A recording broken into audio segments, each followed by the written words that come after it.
بەبوونە یادی 43 ساڵەی پۆلی لە شەهیدانی هەڵەوی سوور سەری ڕێز و نەوازشدا دەنوێنین بۆ ئەم پۆلە شەهیدە کە یانتوانی لە ناو جەرگەی بەعەس ڕێکخراوێک دروست بکەن بە ناوی ڕێکخراوی هەڵەوی سوور. ئەم ڕێکخراوە بووە مایەی متمانە بەخشین بە گەلی کورد کە لە ئەو پەڕی قووەتی حزب بەعەس ئەیانتوانی دەستێکی کوژندە بوەژێنن لە یەکی لەو دشمنکارانە کە دژایەتی ملەتەکەی خۆی کردووە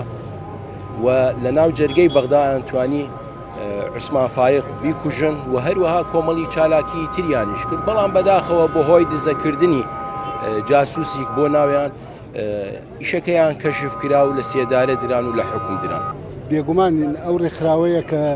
لە کاتی نەهامەتی گەلی کووردا سەری هەڵڵا و توانی زەبری کوشندە بۆ شوێنێتوانە و ئیشی خۆیان بکەنوانە، بەڵام ئێستا بێگومان ئێمە دڵخۆشین بەوە و ئێمە لێرە لە خانەقین ڕێکخراوێکمان هەیە بە ناوی ماڵی ڕووناکبیری شەهید سەلام کە هەڵساوە بەم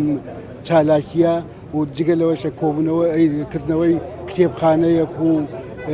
ستێجێکی ئازاد و ڕادیۆیەکی FM و ئێتا ئەمڕۆ تقریبا دامانەوە بیکەینە یادێکی تەواو بۆ ئەو شەهیدانە و بتوانن خەڵکی خانەقین زیاتر پیان ئاشنا بکەین و دنیاش پیان ئاشنا بکەین.